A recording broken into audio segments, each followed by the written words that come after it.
चालू कर दिया हमने। Hello student, welcome back. First part आपने देख लिया होगा, उम्मीद कर रहा हूँ। इस पार्ट में हम लोग आगे के क्वेश्चंस मतलब यूनिट 3 यूनिट 4 देखने वाले हैं। इन यूनिट्स में इंटीग्रेशन आपके सामने आने वाला है। प्रीवियस यूनिट्स में इंटीग्रेशन नहीं था, वहां पे हम लोग सिर्फ डिफरेंशिएशन के साथ डील कर रहे थे। थोड़ा और संभल के यहाँ पे काम करना पड़ेगा। Unit number 3 integral calculus of one variable, ऐसा नाम है।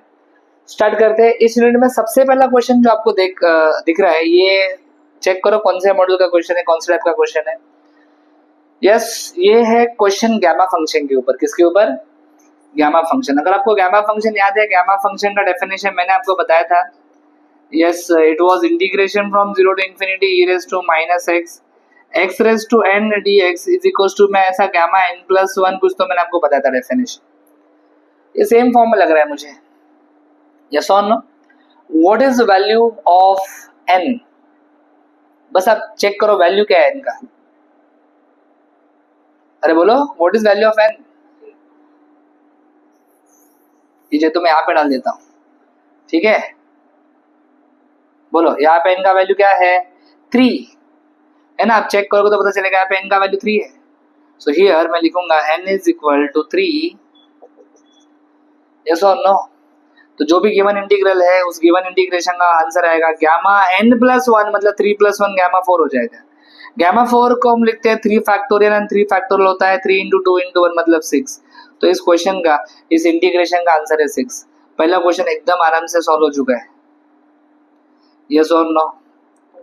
उम्मीद करता हूँ कि आपको ये समझ में आ गया। ओके, अगला क्वेश्चन यहाँ पे इम्प्रॉपर इंटीग्रल दिया है सॉल्व करने के लिए। I is equals to integration from 0 to infinity 1 upon 1 plus x square का स्क्वायर, ऐसा कुछ तो दिया है। तो सॉल्व दिस इंटीग्रेशन हमें यहाँ पे ट्रिग्नोमेट्रिक सब्स्टिट्यूशन करना पड़ेगा। मुझे यहाँ पे पुट करना पड़ेगा x की जगह पे tan थीटा। 12th स्टैंडर्ड में ऐसे कुछ क्वेश्चंस आपने किए थे, देखते हैं क्या होगा। Differentiating with respect to x का डेरिवेटिव dx लिखूंगा, यहाँ पे आएगा tan थीटा का derivative sec square theta d theta.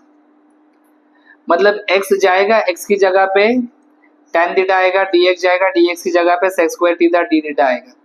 Limits भी चेंज होंगे x और थीटा। x तुम्हारा 0 टू इंफिनिटी है। जब x 0 होगा तो ये ऐसे आएगा 0 is equal to tan theta. tan theta का वैल्यू 0 है, मतलब थीटा कितना होगा? 0। tan 0 0 होता है ना। x का वैल्यू इंफिनिटी है, मतलब थीटा कितना होगा? थीटा होगा पाई बाय 2, क्योंकि tan पाई बाय 2 इंफिनिटी होता है।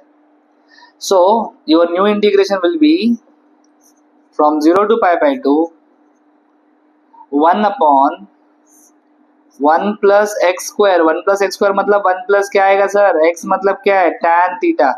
तो x स्क्वायर मतलब 1 प्लस tan स्क्वायर थीटा आएगा। dx की जगह पे आएगा sec square theta d theta. Yes. Integration from 0 to pi by 2. What is 1 plus tan square theta? 1 plus tan square theta is sec square theta. बड़े आराम से sec square theta क्या हो जाएगा? कैंसिल। तो ये बचेगा integration from 0 to pi by 2। अंदर कुछ नहीं, मतलब 1 बचा है। यस और no? Integration of 1 with respect to theta करूंगा तो थीटा आएगा फ्रॉम 0 टू पाई बाय 2। चलो लिमिट्स पुट करते हैं। अपर लिमिट माइनस लोअर लिमिट, तो पाई बाय 2 माइनस 0। इस इंटीग्रेशन का आंसर आने वाला है पाई बाय 2।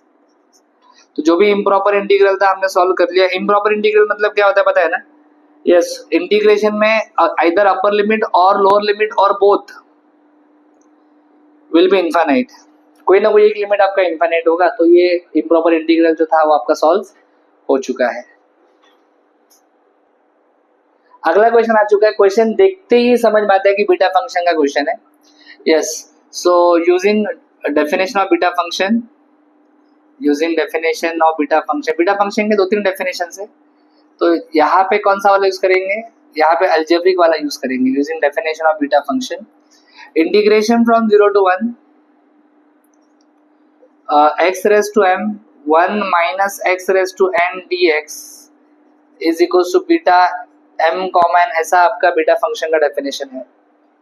अगर इस डेफिनेशन को मैं यूज करूं तो आपके क्वेश्चन में, मतलब here I can write m तुम्हारा 2 है और n तुम्हारा 1 है, तो हमारा आंसर क्या आएगा? तो हमारा आंसर आएगा इस इंटीग्रेशन का बीटा m प्लस 1 मतलब 2 प्लस 1 3 कॉमा n प्लस 1 मतलब 2 आएगा। बीटा फंक्शन को गामा फंक्शन में कन्वर्ट कर सकते हैं कैसे? आपको फॉर्मूला पे लिख के देता हूं मैं, देखो हर चीज मैं यहाँ पे लिख रहा हूँ, beta m comma n is equals to gamma m gamma n upon gamma m plus n। तो ये आ जाएगा integral gamma 3 gamma 2 upon gamma 3 plus 2। Gamma 3 is 2 factorial, gamma 2 is 1 factorial, 3 plus 2 कितना आएगा? 5, तो गामा 5 होता है 4 फैक्टोरियल। अगर इसको थोड़ा सिंप्लीफाई करें सो इंटीग्रेशन का वैल्यू आने वाला है ऊपर कितना क्या क्या है? 2 फैक्टोरियल है ना, 2 फैक्टोरियल 2 होता है, 1 फैक्टोरियल 1 होता है, 4 फैक्टोरियल 24 होता है, तो 1 2 1 जार 2 12 जार। सो इंटीग्रेशन का आंसर आने वाला है 1/12। सो ये हमने बीटा फंक्शन का क्वेश्चन भी बड़ी आसानी से सॉल्व कर लिया, इसमें कोई सब्स्टिट्यूशन हमारा करने की जरूरत नहीं पड़ी, क्वेश्चन बहुत सिंपल है। लेकिन एक्चुअली अगर आप देखोगे बीटा फंक्शन में सो भी अगर आप क्वेश्चन पेपर भी देखोगे तो आपको पता चलेगा कि बहुत सारे डिफरेंट डिफिकल्ट क्वेश्चंस भी है जो आपको आने चाहिए। यस और नो? तो चलो वीडियो पॉज करो and please complete the solution. चलो अगला क्वेश्चन करते हैं। अगेन ये बीटा फंक्शन का एक क्वेश्चन लेकिन थोड़ा अलग फॉर्म दिया है, तो मैं यहाँ पे लिखता हूँ फिर से using definition of beta function. Definition कुछ ऐसा है, integration from 0 to infinity x raise to m minus 1 upon 1 plus x raise to m plus n dx is equals to beta m comma n। थोड़ा compare करोगे तो आपको पता चलेगा, comparing with given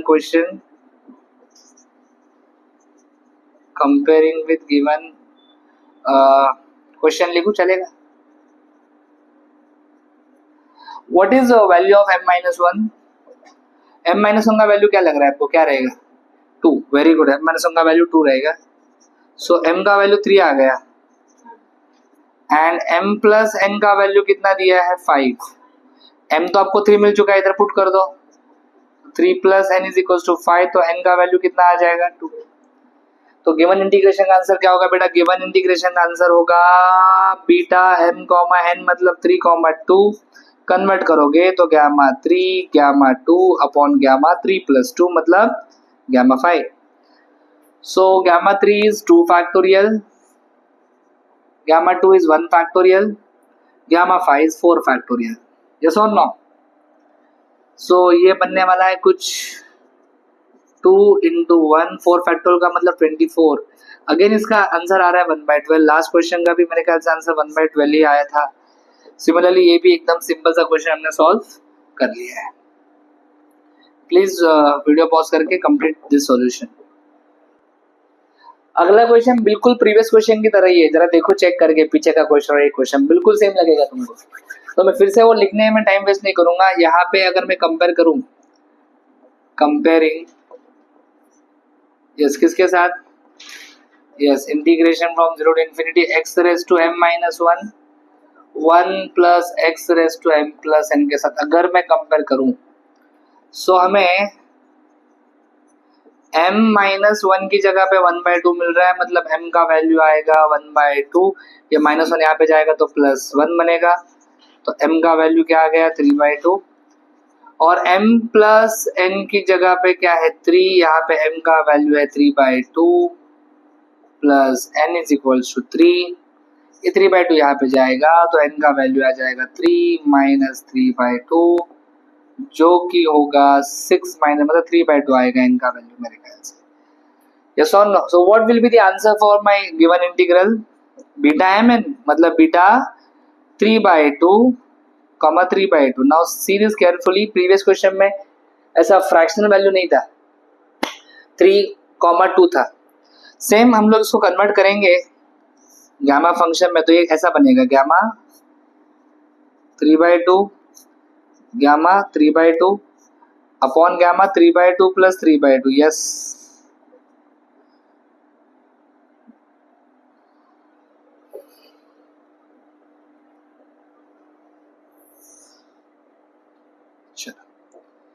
तो गैमा 3/2 सॉल्व कैसे होता है? गैमा 3/2 आपको मैंने सिखाया था गैमा फंक्शन को सॉल्व रिड्यूस कैसे करते हैं। अगर सपोज गैमा 5/2 है, सो 5/2 -1 करेंगे 3/2 होता है, 3/2 -1 करेंगे 1/2 आता है, 1/2 -1 करेंगे तो -1/2 आता है। लेकिन -1/2 हम लोग नहीं लिखते हैं, उसकी जगह पे रूट पाई लिखते हैं और स्टॉप करते हैं, है ना? यस और नो? यस और नो?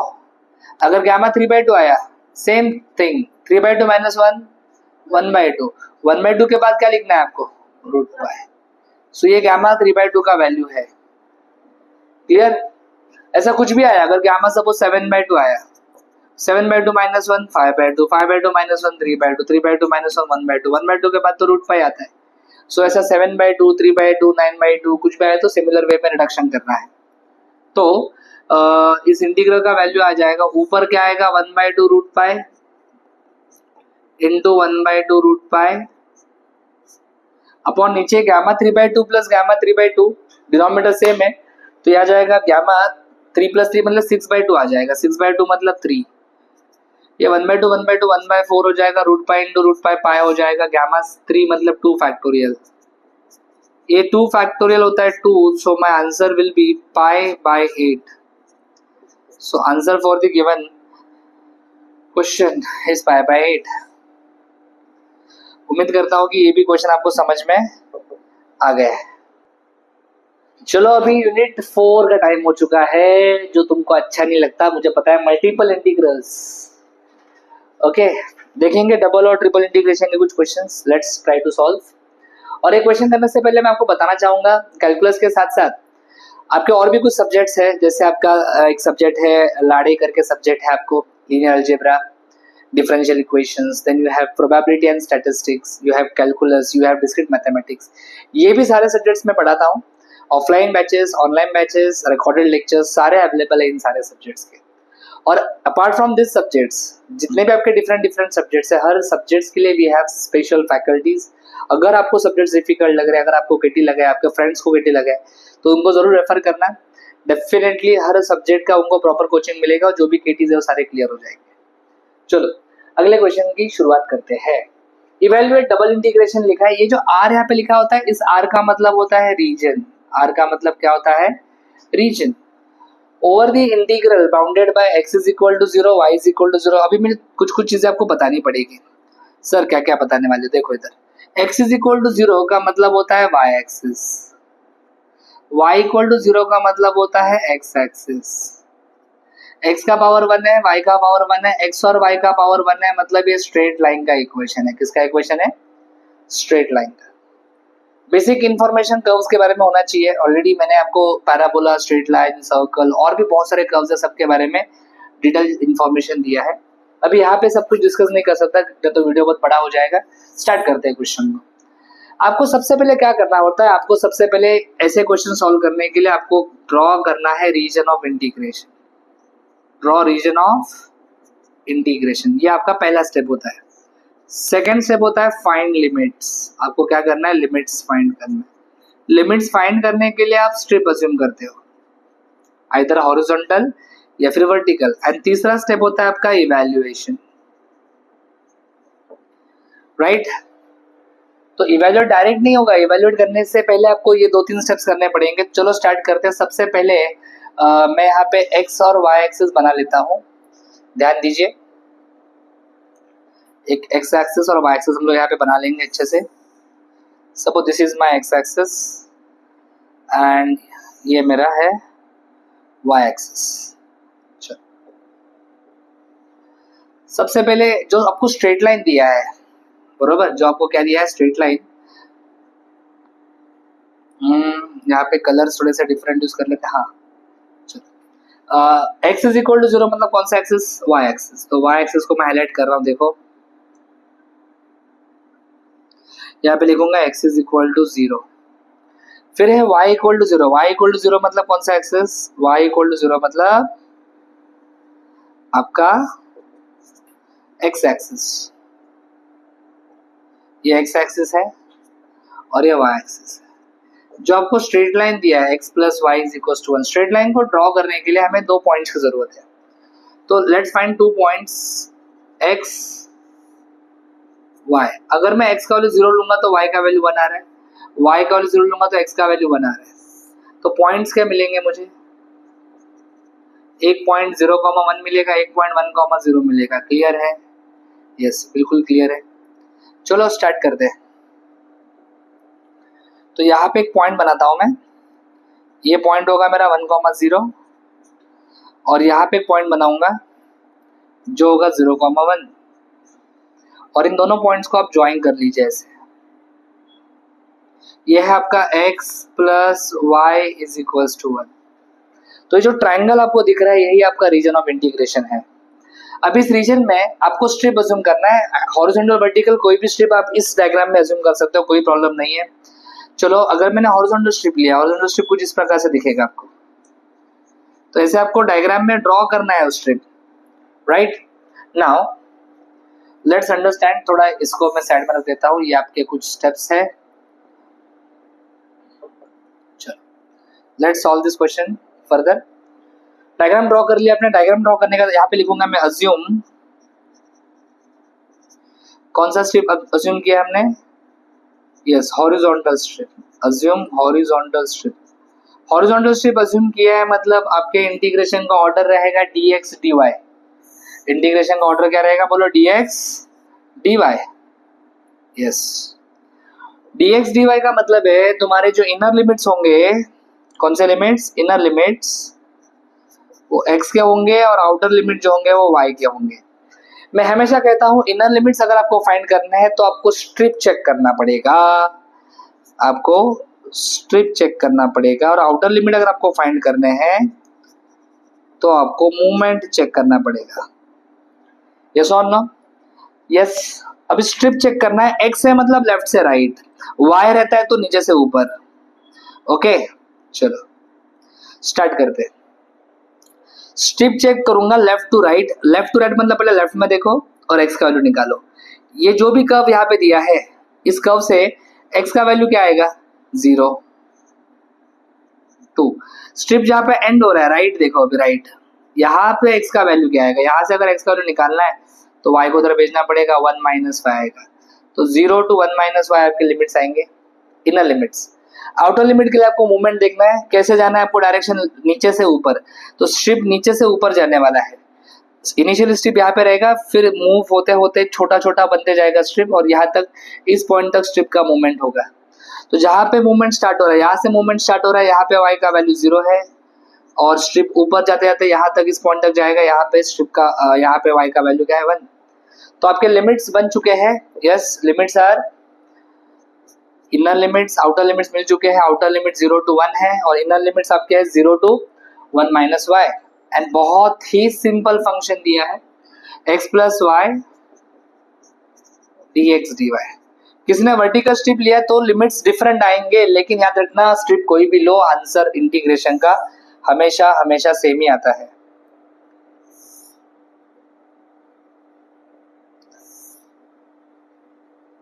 चलो लेट्स सॉल्व दिस इंटीग्रेशन। हमेशा पहले हम लोग इनर इंटीग्रेशन सॉल्व करते हैं।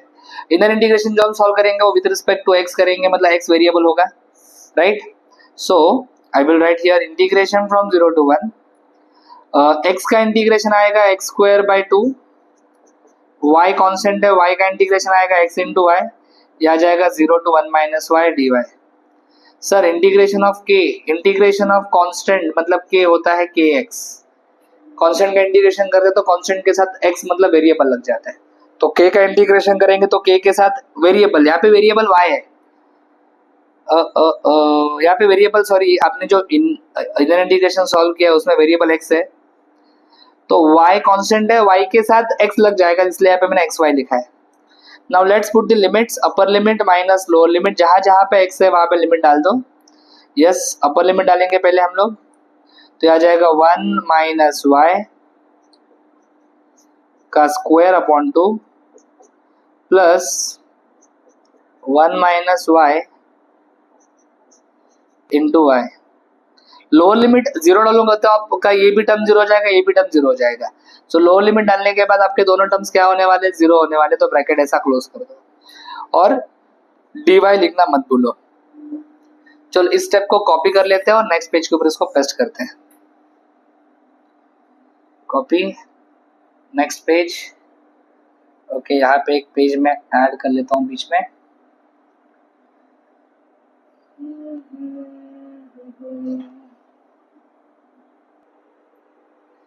चलो मैंने स्टेप कॉपी कर लिया है। इंटीग्रेशन आपका 0 to 1 है। पहले इस ब्रैकेट को आप एक्सपेंड कर लो, a माइनस बी का square, a square minus 2ab plus b square upon 2 यहाँ पे है। y को अंदर मल्टीप्लाई कर लीजिए तो यह जाएगा plus y minus y square, यहाँ पे आएगा आपका dy। Let's simplify this first. Integration from 0 to 1, 1/2। So integration from 0 to 1, separate करेंगे इसको 1/2 minus 2y/2 plus y square by 2 plus y minus y square dy, right. So ये बनेगा integration from 0 to 1, 1/2 है इधर, फिर क्या आएगा minus y plus y square by 2 plus y minus y square. इसमें से मुझे लगता है कि minus y plus y cancel हो जाएगा। सो इंटीग्रेशन फ्रॉम 0 to 1 बचा क्या, 1/2 बचा, y square by 2 minus y square मतलब बन जाएगा माइनस वाई स्क्वायर बाई 2। अब ये तो बहुत टाइम पास इंटीग्रेशन है, इसको सॉल्व करते हैं। 1/2 का इंटीग्रेशन क्या आएगा, y/2, वाई स्क्वायर का y क्यूब बाई 3 आएगा, नीचे ऑलरेडी 2 है तो 3 इंटू 2 6 हो जाएगा। लिमिट्स डाल देंगे 0 to 1, upper limit minus lower limit, पहले अपर लिमिट डालूंगा तो ये 1/2 माइनस 1/6 हो जाएगा, लोअर लिमिट डालूंगा तो दोनों जीरो ही होने वाला है। 1/2 माइनस 1/6 कितना आएगा, कैलकुलेटर पे आप चेक करो। 1/2 माइनस 1/6 मेरे ख्याल से 3 2/6 1/3 आंसर आ रहा है, चेक करो।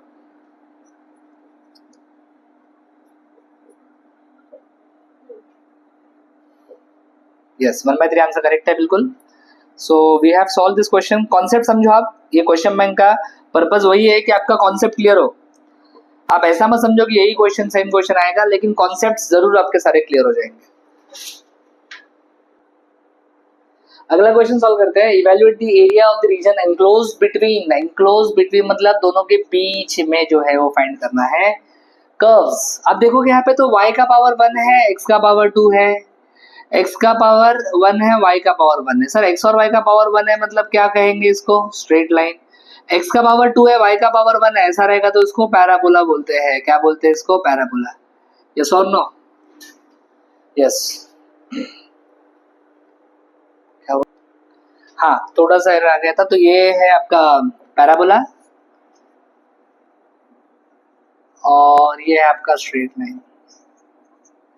ये y इक्वल टू एक्स का मतलब होता है 45 डिग्री का स्ट्रेट लाइन। इसको ऐसा ड्रॉ करते हैं 45 डिग्री पे एक्स एक्सिस और ये y एक्सिस। पैराबोला ड्रॉ करने का आइडिया क्या है, पैराबोला कैसे ड्रॉ करते हैं, जिस वेरिएबल का पावर 1 है उसको चेक करो। वेरिएबल x है और y का पावर 1 है, तो जिस वेरिएबल का पावर 1 होता है वो डिसाइड करता है पैराबोला का डायरेक्शन। यहाँ पे y का पावर 1 है और y पॉजिटिव है, तो ये पैराबोला जो होगा वो पॉजिटिव y एक्सिस के ऊपर होगा। पॉजिटिव y एक्सिस के ऊपर होगा मतलब it will be like this.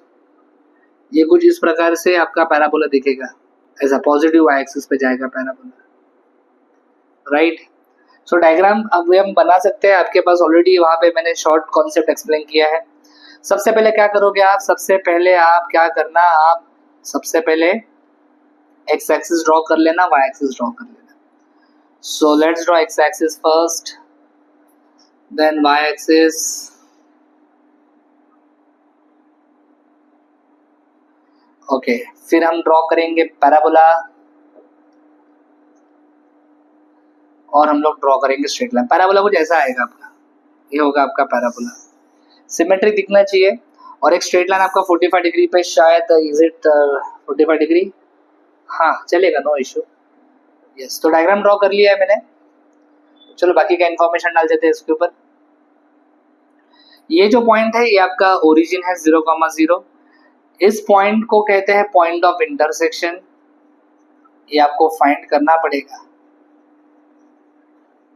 कैसे फाइंड करेंगे? सिंपल है, पॉइंट ऑफ इंटरसेक्शन निकालना। अभी यहाँ पे निकाल के दिखाता हूँ आपको मैं। जो भी आपका स्ट्रेट लाइन का इक्वेशन है उसको पैराबोला के इक्वेशन में डाल देंगे, इसको डाल देंगे पैराबोला के equation.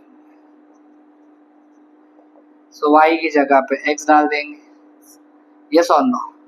You can cancel x, so 1 is equal to x आएगा। When x is equals to 1, y भी 1 आएगा। डालो ना यहाँ पे x की जगह पे 1, तो y का वैल्यू भी 1 आएगा। सो ये पॉइंट क्या है तुम्हारा? ये पॉइंट है तुम्हारा 1,1, पॉइंट है 1,1। स्ट्रिप हॉरिजॉन्टल वर्टिकल, जो आपकी मर्जी, जैसा आपको चाहिए वैसा ले सकते हो। ऑलरेडी मेरे ख्याल से प्रीवियस क्वेश्चन में मैंने हॉरिजॉन्टल लिया था, थोड़ा सा कुछ चेंज करने के लिए मैं यहाँ पे वर्टिकल स्ट्रिप लेने वाला हूँ। तो ये हो गया आपका वर्टिकल स्ट्रिप। ऐसे कंसीडर वर्टिकल स्ट्रिप, ऐसा लिखेंगे यहाँ पे,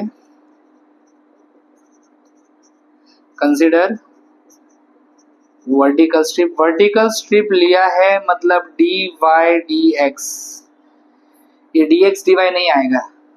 okay, d y d x नहीं आएगा, sorry d x d y नहीं आएगा, डी वाई डी एक्स आएगा। ओके, हमें क्या फाइंड करने के लिए बोला है क्वेश्चन में? एरिया फाइंड करना है, राइट? चलो पहले लिमिट्स निकालते हैं। डी वाई डी एक्स है मतलब inner limit y, outer limit x। हमेशा मैं कहता हूँ इनर लिमिट्स के लिए स्ट्रिप चेक करना चाहिए, आउटर लिमिट के लिए मूवमेंट चेक करना चाहिए, है कि नहीं? y मतलब नीचे से ऊपर, x मतलब लेफ्ट टू राइट। चलो पहले स्ट्रिप के देखेंगे नीचे से ऊपर। नीचे से ऊपर मतलब पहले नीचे देखो, नीचे देख के किसका वैल्यू निकालोगे आप? y का। ये तुम्हारा पैराबोला है, क्या आ रहा है? y का वैल्यू एक्स स्क्वायर। स्ट्रिप जहां पे एंड हो रहा है वहां से y का वैल्यू क्या आएगा? ये y इक्वल टू एक्स है, तो y इक्वल टू एक्स लिखेंगे। सो इनर लिमिट्स आ गए आपके एक्स स्क्वायर टू एक्स। फिर स्ट्रिप का मूवमेंट, मूवमेंट कैसे होगा? देखो लेफ्ट से राइट, लेफ्ट से मतलब इस पॉइंट से स्ट्रिप ऐसे मूव होगा, लेफ्ट से राइट मूव होगा इस पॉइंट तक। तो इस पॉइंट पे x का वैल्यू क्या है? 0, और इस पॉइंट पे x का वैल्यू क्या है? 1। यस, तो आपका इंटीग्रेशन बनने वाला है, एरिया आप फाइंड करने वाले हो ना, तो एरिया का फॉर्मूला आपका कुछ ऐसा रहेगा। वर्टिकल स्ट्रिप है मतलब डी वाई डी एक्स आएगा, ये होगा आपका एरिया का फॉर्मूला। वर्टिकल स्ट्रिप है, राइट? चलो तो इस फॉर्मूला को यूज करके यहाँ पे हम लोग कुछ स्टेप सॉल्व करने की कोशिश करते हैं। यहाँ पे बीच में एक लाइन ड्रॉ कर लेते हैं अच्छे से, and let's start. Area is equals to, outer limits है 0 to 1, इनर लिमिट्स है x square to x, right? D y d x. पहले इनर इंटीग्रेशन सॉल्व करेंगे, कुछ नहीं 1 है, 1 का इंटीग्रेशन आ जाएगा y with respect to y है, इसलिए लिमिट्स डाल दीजिए, upper limit minus lower limit, तो ये आ जाएगा x माइनस x square d x.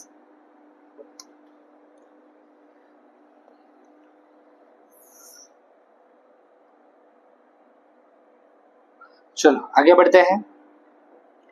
Integration from 0 to 1 करने की जरूरत नहीं ना, सीधा इंटीग्रेशन करो। x का इंटीग्रेशन एक्स स्क्वायर बाई 2 आएगा, और एक्स स्क्वायर का इंटीग्रेशन आ जाएगा x cube by 3 from 0 to 1। Upper limit डालो माइनस लोअर लिमिट, ये 1/2 माइनस 1/3। लोअर लिमिट डालूंगा तो दोनों जीरो ही होने वाला है। 1/2 माइनस 1/3 कैलकुलेटर पे चेक करो, 1/6 आएगा। सो एरिया मिल चुका है, चेक कीजिए 1/6 सही है क्या? Area is 1/6 square units. Area का वैल्यू आ चुका है मेरा 1/6 स्क्वायर यूनिट्स। सो उम्मीद करता हूँ कि कैलकुलेशन मेरा सही है। Please check the answer. So हमने प्रीवियस क्वेश्चन में इंटीग्रेशन सॉल्व किया था, इवैल्यूएट किया था, यहाँ पे हमें एरिया फाइंड करना था। सो हमने एरिया फाइंड कर लिया है। अगर हॉरिजॉन्टल स्ट्रिप लोगे तो फॉर्मूला में थोड़ा सा चेंज होगा, डी वाई डी एक्स की जगह पे डी एक्स डी वाई आएगा। लिमिट थोड़ा से चेंज होंगे लेकिन area will be same, area आपका यही आएगा। So please complete the solution.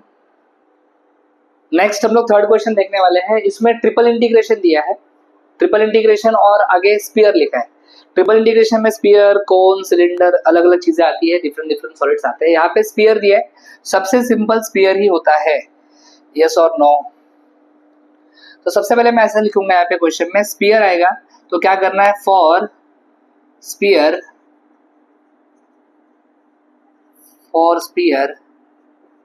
We use spherical polar coordinates, हम लोग स्पेरिकल पोलर कोऑर्डिनेट्स यूज करते हैं। स्पेरिकल पोलर कोऑर्डिनेट्स में क्या होता है, एक्स की जगह पे आप पुट करोगे r sin theta cos phi. क्या पुट करोगे, x की जगह पे r sin theta cos phi. y की जगह पे क्या पुट करोगे, r sin theta sin phi. और z की जगह पे क्या पुट करोगे, z की जगह पे आएगा r cos थीटा। बोलो बोलो, z की जगह पे क्या आएगा, r cos थीटा। और लास्ट में dx dy dz की जगह पे क्या आएगा, तो dx dy dz की जगह पे आने वाला है r square sine theta dr d theta d phi. Okay, याद रखना हमेशा x square plus y square plus z square बनता है आपका r square.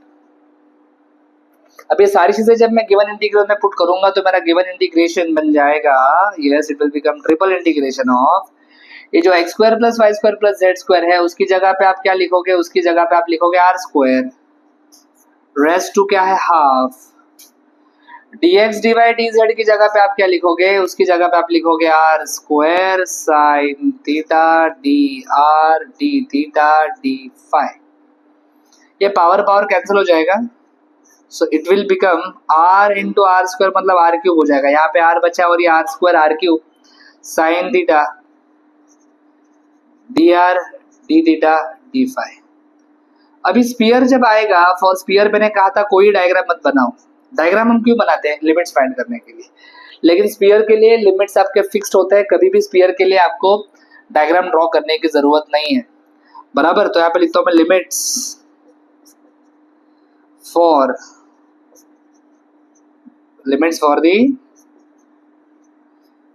First octant, limits for the first octant of sphere. जैसे 2D में क्वाड्रेंट होता है ना, 4 क्वाड्रेंट्स होते हैं, वैसे 3D में 8 पार्ट्स होते हैं, उसको ऑक्टेंट बोलते हैं। तो हम लोग जो लिमिट लिख रहे हैं वो फर्स्ट ऑक्टेंट के लिख रहे हैं। फर्स्ट ऑक्टेंट मतलब टोटल 8 पार्ट्स होंगे, 8 पार्ट में से जो फर्स्ट पार्ट होगा जिसमें एक्स वाई जेड तीनों पॉजिटिव होंगे वो हम लोग सॉल्व कर रहे हैं। लेकिन आपको तो पूरा स्फीयर चाहिए ना, तो हमेशा क्या करो, ऑक्टेंट को सॉल्व करो और उसको 8 से मल्टीप्लाई करो, पूरा स्फीयर मिलेगा। कभी हेमिस्फीयर बोला रहेगा तो 4 से मल्टीप्लाई करो, सॉल्व तो हमेशा ऑक्टेंट का ही करना है। तो r थीटा और फाई के लिमिट्स में लिख के दिखाता हूँ। r आपका रहेगा हमेशा 0 टू a, ये जो देखो आपको यहाँ पे दिखा है ना a स्क्वायर लिखा है, तो वहां से आपको मिल जाएगा रेडियस, और रेडियस यहाँ पे क्या मिला मुझे a। थीटा रहेगा आपका 0 टू पाई बाई 2 और फाई भी रहेगा आपका 0 to pi by 2। Yes, now ये सारे वैल्यूज अगर हम पुट करेंगे हमारे गिवन इंटीग्रल में, सो काफी आसानी से हम लोग इंटीग्रेशन सॉल्व कर पाएंगे। Yes, so i is equals to triple integration है, 8 से मल्टीप्लाई करना है, मत भूलो, स्टार्टिंग में ही 8 लिख दो, बाद में लास्ट में याद रहता है नहीं रहता है। यस, यहाँ पे 0 टू a लिखता हूँ, ये r के लिमिट्स है, 0 टू पाई बाई 2 सपोज ये थीटा के लिमिट्स है, again 0 to pi by 2 suppose ये फाई के लिमिट्स है, अंदर है r cube sine theta dr d theta d phi, right. अभी करना क्या है, ट्रिपल इंटीग्रेशन, और तीनों के लिमिट्स कांस्टेंट है। हमेशा स्फीयर के क्वेश्चन में ऐसा होता है, अगर ट्रिपल इंटीग्रेशन में तीनों इंटीग्रेशंस के लिमिट्स अगर कांस्टेंट है और जो फंक्शन है वो प्रोडक्ट फॉर्म में, देखो ये प्रोडक्ट फॉर्म में कहीं भी प्लस वगैरह नहीं है, सो आप इस ट्रिपल इंटीग्रेशन को प्रोडक्ट ऑफ 3 सिंगल इंटीग्रेशन लिख सकते हो। इससे क्या होता है, थोड़ा सा जल्दी आंसर आ जाता है अपना, थोड़ा सा आंसर जल्दी आ जाता है। तो चलो स्टार्ट करते हैं, इसको स्प्लिट करता हूँ मैं 8, पहले यहाँ पे 0 टू पाई बाई 2, ये फाई है ना, तो फाई का यहाँ पे क्या पार्ट दिख रहा है, कुछ नहीं दिख रहा है, सिर्फ डी फाई दिख रहा है, तो यहाँ पे डी फाई लिखेंगे। उसके बाद again integration from 0 to pi by 2, theta वाला पार्ट है ये, थीटा में क्या क्या दिख रहा है, साइन थीटा दिख रहा है और डी थीटा दिख रहा है, एंड लास्ट में 0 टू a, ये r वाला पार्ट है, r के लिए आपको r क्यूब दिख रहा है, और यहाँ पे आएगा dr। सो ट्रिपल इंटीग्रेशन को मैंने स्प्लिट करके प्रोडक्ट ऑफ 3 सिंगल इंटीग्रेशन लिख दिया है। यहाँ पे 8 फाई का इंटीग्रेशन डी, यहाँ पे कुछ नहीं मतलब 1 है, तो फाई आ जाएगा integration 0 to pi by 2। Sine theta का इंटीग्रेशन याद रखना माइनस कॉस थीटा होता है, प्लस माइनस का मिस्टेक हो सकता है। आर क्यूब का r⁴/4 आएगा। ओके, लिमिट्स अगर मैं पुट कर तो 8 यहाँ पे आएगा π/2 -0 मतलब π/2। माइनस साइन को आप बाहर निकाल लीजिए, ये माइनस साइन को आप बाहर निकाल लो, लिमिट डालो cos थीटा में तो आ जाएगा cos π/2 माइनस cos 0। यहाँ पे अपर लिमिट डालूंगा तो a⁴/4 आएगा, माइनस लोअर लिमिट डालूंगा तो 0 आने वाला है। 4 1 जार 4 2 जार, तो ये -2 यहाँ पे π/2 आया। cos π/2 कितना होता है? cos π/2 0 होता है, ये -1 और यहाँ पे a⁴। तो क्या आएगा आपका आंसर? Tell me. ये 2 2 विल गेट कैंसल्ड, ये माइनस और ये माइनस भी तुम्हारा प्लस हो जाएगा, तो मेरा आंसर आ रहा है π/4। सो जो भी क्वेश्चन था सॉल्व हो चुका है। Value of given integral over this sphere हमने फाइंड कर लिया, इट इज π/4। सो उम्मीद करता हूँ कि आपको ये क्वेश्चन समझ में आ गया है। वीडियो पॉज करो एंड कंप्लीट द सॉल्यूशन। चलो अगला change the order of integration हम लोग डिस्कस करने वाले हैं। इंटीग्रेशन दिया है, लिमिट्स भी दिए है, डायरेक्ट सॉल्व नहीं करना है, ऑर्डर चेंज करने के लिए बोला है। देखो कैसे सॉल्व करना है ऐसे क्वेश्चन को। सबसे पहले आप लिखो given order, given order dy dx लिखा है, मतलब गिवन ऑर्डर जो है वो वर्टिकल स्ट्रिप के हिसाब से दिया है। आपको ऑर्डर चेंज करना है, मतलब dy dx की जगह पे आना चाहिए dx dy। ये जो dy dx दिख रहा है ना, ये चेंज होने वाला है, ये आपका dx dy आने वाला है। समझ में आ रहा है मैं क्या बता रहा हूँ? तो ऑर्डर चेंज करना है। Let's start. अब इसका एक तरीका है लिखने का। आपको मैंने इसके पहले जो क्वेश्चन सिखाया, आपको पता होगा, मैंने कहा था इनर लिमिट्स के लिए स्ट्रिप चेक करना है, आउटर लिमिट्स के लिए मूवमेंट चेक करना है। वही तो अपना कॉन्सेप्ट है। इनर लिमिट के लिए स्ट्रिप चेक करना है और आउटर लिमिट के लिए क्या चेक करना है? मूवमेंट। यस और नो? हमेशा नीचे की तरफ स्टार्ट होता है और ऊपर की तरफ एंड होता है, याद रखना। यस, समझ रहे हो मैं क्या बता रहा हूँ? वन मोर इंटरेस्टिंग थिंग जो मुझे लगता है कि आपको बतानी चाहिए वो ये है कि ये जो वैल्यू है यहाँ पे x दिख रहा है, ये x दिख रहा है मतलब ये y का वैल्यू है। किसका वैल्यू है? y का। और ये वैल्यूज अगर y के रहेंगे तो ये वैल्यू x के रहेंगे। यस और नो? मतलब क्या क्या समझा आपको? मतलब ये समझा, स्ट्रिप देखो, इनर लिमिट की, इनर इंटीग्रेशन की बात कर रहा हूँ। स्ट्रिप क्या हो रहा है? स्टार्ट कहाँ पे? y = x पे। स्ट्रिप एंड हो रहा है कहाँ पे? y = 1 पे। फिर मूवमेंट स्टार्ट हो रहा है x = 0 पे, मूवमेंट एंड हो रहा है x = 1 पे। अपर लिमिट पे एंड होता है, लोअर लिमिट में स्टार्ट होता है, राइट? चलो तो यहाँ पे ऐसा लिखेंगे, फ्रॉम इनर लिमिट्स। सबसे पहले लिखेंगे फ्रॉम इनर लिमिट्स। आराम से देखो, एकदम मस्त लिख के दूंगा, ध्यान देना। Strip starts at y = x। क्या होता है y = x? y = x एक स्ट्रेट लाइन है, कितना डिग्री पे? 45 डिग्री पे। याद है ना, हमने इसके पहले किया है, 45 डिग्री का लाइन ड्रॉ किया है, इसी वीडियो में एक क्वेश्चन था। Strip ends at x = 1। ना x = 1 नहीं है, y = 1 है। क्या होता है सर y = 1? y = 1 भी एक स्ट्रेट लाइन है which is parallel to x axis,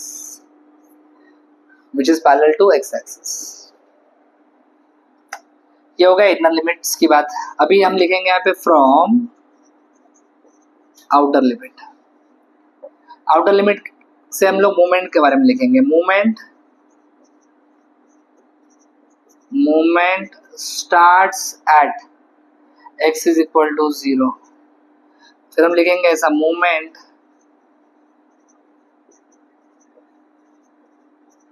ends at x = यहाँ पे कोई कमेंट मत करो ब्रैकेट में, जैसे यहाँ पे कैसे आपने ब्रैकेट में लिखा था स्ट्रेट लाइन है वगैरह। आउटर लिमिट में ब्रैकेट में कोई कमेंट नहीं लिखने का, सिर्फ इनर लिमिट में लिखना है आपको। Now by using this information, now हम लोग एक डायग्राम ड्रॉ करने वाले। We are now going to draw a diagram. Okay, चलो डायग्राम ड्रॉ करेंगे और डायग्राम से अभी हम लोग डिसाइड करेंगे रीजन क्या है। और एक बार रीजन आ गया तो बस स्ट्रिप चेंज करना है, आपको जो क्वेश्चन में दिया है वो वर्टिकल स्ट्रिप के हिसाब से दिया है कि हॉरिजॉन्टल? वर्टिकल। तो हम लोग स्ट्रिप को चेंज करेंगे, दैट्स इट। चलो सबसे पहले मैं यहाँ पे x axis y axis draw कर लेता हूँ। सपोज ये है अपना x axis and this is our y axis. Okay, let's name this as x axis, this is y axis. चलो कर्व्स को ड्रॉ करना है। मुझे लगता है सबसे पहले स्ट्रेट लाइन ड्रॉ करेंगे 45 डिग्री पर। तो ये 45 डिग्री का स्ट्रेट लाइन हो गया आपका ड्रॉ। इक्वेशन है y equal to x, y is equal to x. उसके बाद straight line parallel to x axis है, y इज इक्वल टू 1। चलो मैंने यहाँ पे एक लाइन ड्रॉ कर लिया ऐसा। इक्वेशन क्या है इस लाइन का? y equal to 1। स्ट्रिप कैसे आपका? स्ट्रिप आपका वर्टिकल है। ओके, स्ट्रिप कैसे आपका? वर्टिकल। सो यहाँ पे अंदर में वर्टिकल स्ट्रिप बनाता हूँ ऐसे। चेक करते सही कि नहीं। Strip starts at straight line 45 degree वाला। देखो स्ट्रिप स्टार्ट कहाँ पे हो रहा है? ये देखो नीचे स्ट्रिप स्टार्ट हो रहा है ना। यहाँ पे क्या है? ये 45 डिग्री का लाइन है ना आपका। सही है, मतलब पहला पॉइंट ओके। यस और no? Next, strip ends at y is equal to 1। देखो स्ट्रिप एंड हो रहा है कहाँ पे? यहाँ पे। ये y इक्वल टू 1 है क्या? Yes. Movement starts at x is equal to 0। अब ये वर्टिकल स्ट्रिप है, मतलब हॉरिजॉन्टली मूव होगा लेफ्ट से राइट। तो लेफ्ट से मतलब यहाँ से मूवमेंट चालू होगा, मतलब मूवमेंट चालू हो रहा है आपका y एक्सिस से। y एक्सिस पे x का वैल्यू क्या रहता है? 0। और मूवमेंट खत्म यहाँ पे होगा। ये पॉइंट निकालना पड़ेगा, बहुत सिंपल पॉइंट है। यहाँ पे y तो ऑलरेडी दिया है, अगर y का वैल्यू 1 में इधर डालूं तो x का वैल्यू क्या आएगा? 1। तो ये पॉइंट क्या है बेटा? ये पॉइंट है 1,1। बोलो कौन सा पॉइंट है ये? तो जहाँ पे मूवमेंट स्टॉप हो रहा है वहां पे x का वैल्यू 1 है क्या? Yes. So what is your region of integration? आपका रीजन ऑफ इंटीग्रेशन क्या है? यस, आपका रीजन ऑफ इंटीग्रेशन क्या है? ये जो ट्राइंगल आपको दिया है, this is your region of integration. ये जो ब्लू वाला ट्राइंगल आप देख पा रहे हो, ये है region of integration, right. Order change करना है तो हमें क्या करना पड़ेगा? हमें सबसे पहले इस डायग्राम को मैं कॉपी करता हूँ और इसको यहाँ पे ही साइड में पेस्ट कर देता हूँ। तो एकदम सेम टू सेम डायग्राम आपको दिखेगा। कॉपी किया तो क्या चेंज हो गया इसमें, राइट। नाउ देखो ध्यान से, सेम रीजन लेकिन स्ट्रिप चेंज करेंगे। ये हॉरिजॉन्टल स्ट्रिप के हिसाब से दिया है रीजन, बराबर है कि नहीं? हम लोग स्ट्रिप को चेंज करेंगे। अभी हम लोग स्ट्रिप कैसे बनाएंगे? हम लोग स्ट्रिप बनाएंगे वर्टिकल। तो इसको रफ कर दिया। यहाँ पे अभी इतना स्ट्रिप कैसे आने वाला है?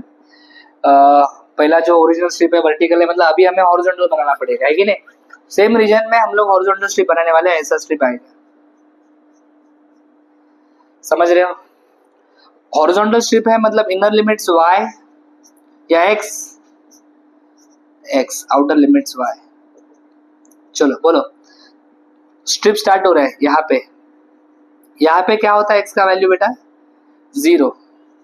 स्ट्रिप एंड यहाँ पे हो रहा है ना, यहाँ पे x का वैल्यू क्या आएगा? बोलो, ये जो लाइन दिख रहा है आपको, यहाँ से x का वैल्यू क्या आ रहा है? y। मूवमेंट होगा नीचे से ऊपर, नीचे यहाँ पे ओरिजिन है, ओरिजिन मतलब 0,0। तो जहाँ पे मूवमेंट स्टार्ट हो रहा है वहां पे y का वैल्यू 0 है। ये स्ट्रिप यहाँ तक जाएगा, यहाँ पे y का वैल्यू क्या है? 1। सो आउटर लिमिट्स आएंगे आपके 0 to 1। तो मेरे ख्याल से आपके लिमिट्स क्लियर है, कोई प्रॉब्लम नहीं है। यस और नो? ऑर्डर चेंज हो चुका है। जब ऑर्डर चेंज करते हो तो लिमिट्स भी चेंज होते हैं साथ में। चलो आगे बढ़ते हैं। Now let's solve the integration by using new order, new limits. Ready? चलो लेट्स स्टार्ट इंटीग्रेशन। चलो क्या लिखेंगे बोलो? i इज इक्वल्स टू, ये अंदर का पार्ट सेम ही रहेगा, बस dy dx की जगह पे dx dy आएगा। आउटर लिमिट 0 to 1 है, इनर लिमिट से आपके 0 to y।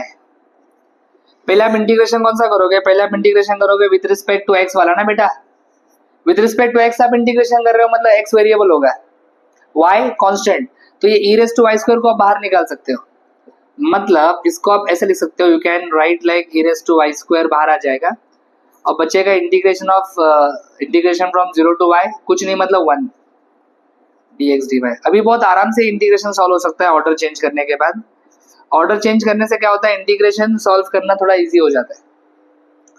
1 का इंटीग्रेशन क्या आएगा, यस 1 का इंटीग्रेशन आएगा x from 0 to y, limits डाल देंगे, upper limit minus lower limit, मतलब y माइनस 0। सो ये कुछ इस प्रकार से आपका इंटीग्रेशन यहाँ पे बनने वाला है। एक इंटीग्रेशन सॉल्व हो गया, लेकिन एक बाकी है, अभी इसको सॉल्व करना है। इसको कैसे सॉल्व करेंगे, सोचो जरा सोचो, how to solve this integration.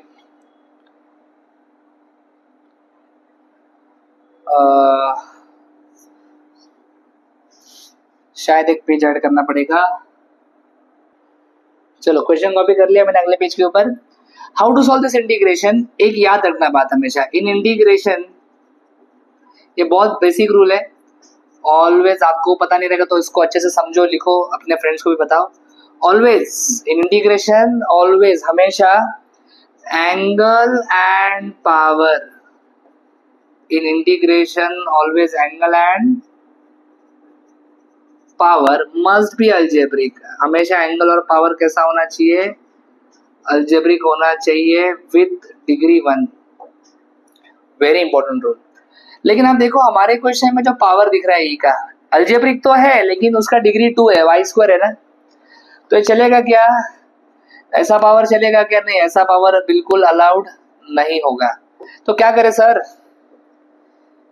Substitution करना पड़ेगा, यस क्या करना पड़ेगा, सब्स्टिट्यूशन। सो पुट करेंगे किसको, पावर को, समझा क्यों पुट कर रहा हूं, क्योंकि नहीं चलेगा ना, इट इज नॉट अलाउड, इसको टी पुट किया, differentiating with respect to y अगर करता हूं तो ये आ जाएगा वाई स्क्वायर का value to 2y dy, t का dt आएगा, अपने पास y dy है ना, तो यहाँ से y dy का वैल्यू क्या आएगा, यहाँ से y dy का वैल्यू आएगा dt अपॉन 2, क्या वैल्यू आएगा dt अपॉन 2। लिमिट्स भी चेंज कर लेते हैं, आपका नया वेरिएबल क्या है t, पुराना वेरिएबल 0 से 1 है, जब y 0 होगा पुट 0, 0 का स्क्वायर 0 ही आएगा, जब y 1 होगा यहाँ पे 1 डालो, 1 का स्क्वायर 1 ही आएगा, मतलब लिमिट्स में कोई चेंज नहीं हो रहा है। चलो तो क्या होगा आपका नया इंटीग्रेशन, नया इंटीग्रेशन कुछ ऐसे लिखा जाएगा, integration from 0 to 1 e raise to y square जाएगा, वाई स्क्वायर की जगह पे t आएगा, y dy जाएगा, y dy की जगह पे क्या आएगा dt बाई 2, उसमें से भी 2 को आप बाहर निकाल लो, 2 को आप क्या कर लो बाहर निकाल लो, यस। सो इंटीग्रेशन 2 को मैंने बाहर निकाला तो बचेगा integration from 0 to 1 e raise to t dt, very simple, e raise to t का integration, yes it will be e raise to t, आराम से 1/2, अपर लिमिट डालो माइनस लोअर लिमिट डालो, ई रेस टू 1 ई होता है, ई raise to 0 1 होता है। सो this is the answer for the given integral, ये आपके गिवन इंटीग्रेशन का आंसर आ चुका है, इसको अच्छे से बॉक्स करो, इसमें कुछ मस्त कलर डाल देते हैं, यस। सो वीडियो पॉज करें और कंप्लीट कर ले। ओके अगला क्वेश्चन करने वाले, evaluate the volume integral. Okay solid ball बोला है, मतलब क्या, सॉलिड बॉल बोला है मतलब it is what, it is sphere का ऑलरेडी हमने क्वेश्चन किया था इफ यू रिमेंबर, ये देखो ये स्फीयर का क्वेश्चन हमने ऑलरेडी सॉल्व किया है, तो सिमिलर वे में सॉल्व करना है, ज्यादा भी मैं लिखूंगा नहीं, फटाफट करते। आपको पता है ना स्फीयर के लिए क्या किया जाता है, स्फेरिकल पोलर कोऑर्डिनेट्स यूज किए जाते हैं, x square plus y square plus z square जो होता है, x square plus y square plus z square, देखो वो क्या बन जाता है आर स्क्वायर, तो ये बन जाएगा आर स्क्वायर, और d x d y d z, ये जो डीवी है ना, यस ये डीवी का ही मतलब होता है d x d y d z, d x d y d z की जगह पे क्या आएगा r square sine theta dr d theta d phi. So this is integration of r raised to 4 sin theta dr d theta d phi. First ऑप्टेंट के लिए solve करेंगे, yes or no, using limits of the first octant. और starting का part सब लिखना अच्छे से.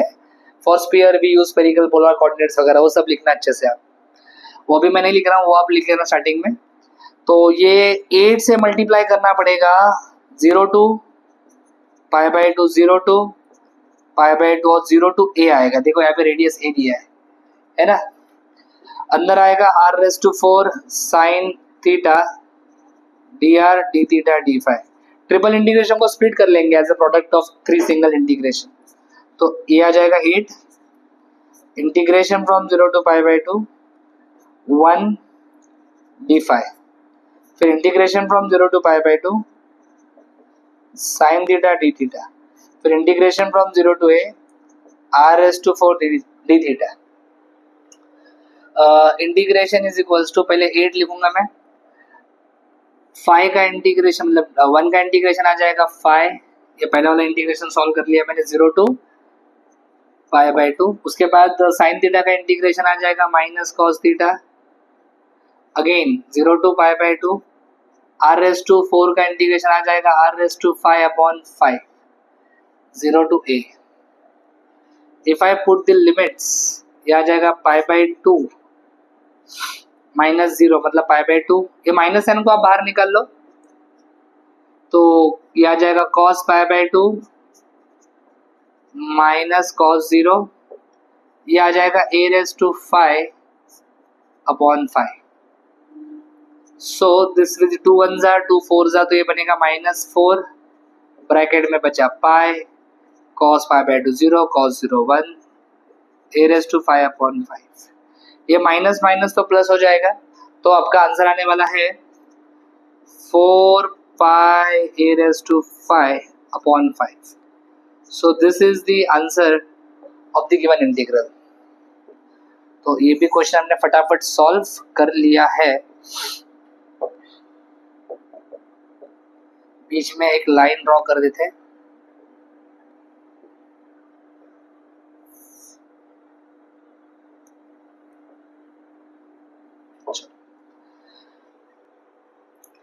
चलो अभी यूनिट 5 स्टार्ट करने वाला हूं, वेक्टर कैलकुलस. पहला क्वेश्चन है find the gradient of okay function दिया है आपको एंड इवैल्यूएट बोला है इट एट 1 2 3. मतलब ग्रेडियंट निकाल के वो पॉइंट डालना है. फटाफट करते हैं सॉल्व. चलो स्टार्ट करते हैं. यहाँ पे जो भी फंक्शन दिया है उसको हम लोग फाई बोलेंगे. It is x square plus y square plus z square. ये एक स्केलर फंक्शन आपको हमेशा दिया जाता है. ग्रेडियंट का फॉर्मूला पता है ना. Gradient is defined as del phi. क्या फॉर्मूला है? डो phi by dough x i cap plus डो phi by dough y j cap plus डो phi by dough z k cap. Clear. Let's find the derivative. डो phi by dough x मतलब 2x आएगा 2x i cap plus 2y j cap plus 2z k cap. So this is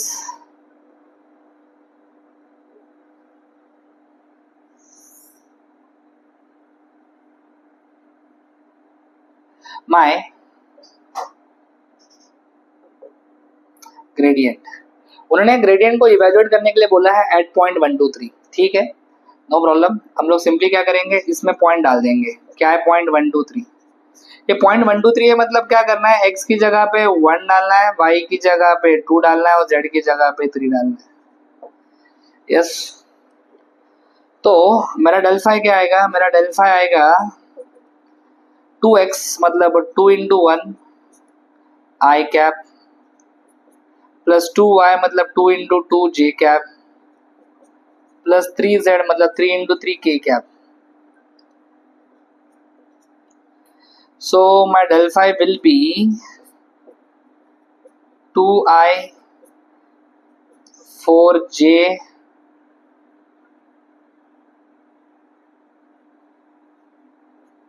plus 6k। सो इस प्रकार से हमने gradient को evaluate कर लिया है। So it was very easy, very simple question, एकदम बेसिक क्वेश्चन था। मुझे नहीं लगता कि इसमें कोई प्रॉब्लम आना चाहिए। सो फर्स्ट क्वेश्चन हमने यूनिट 5 का कंप्लीट कर लिया है। चलो सेकंड क्वेश्चन स्टार्ट करते हैं।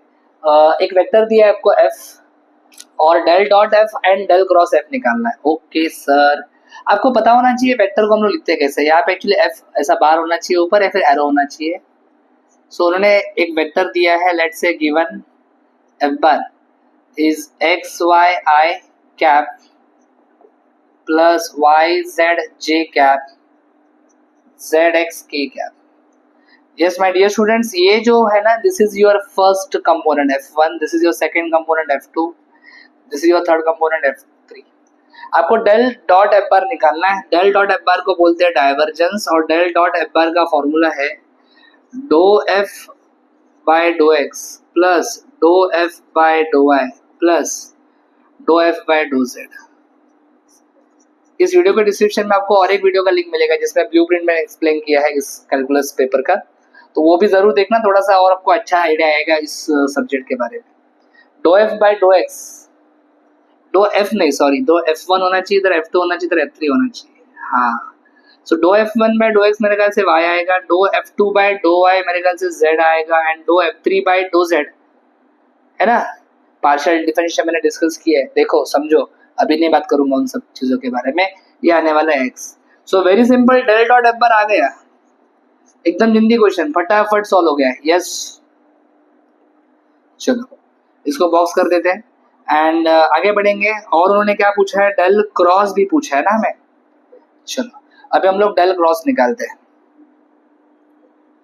Del cross F bar, del cross F bar, del cross F bar का फॉर्मूला है यस आई जे के dough by dough x dough by dough Y dough by dough z.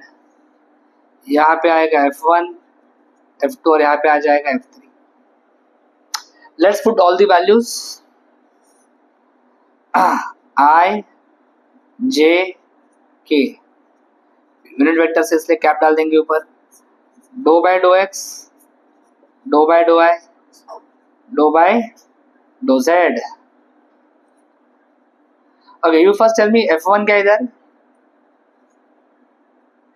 Yes, यहाँ पे f1 क्या है, x y, फिर y z, फिर क्या आएगा zx आ जाएगा। अभी इसको सॉल्व करना है। इसको सॉल्व करने के लिए सिंपल चीज है, यहाँ पे प्लस माइनस प्लस हम लोग लिखते हैं, यस और नो। चलो यहाँ पे इसको सॉल्व कर लेते हैं, इस स्लाइड के ऊपर हो जाएगा फटाफट।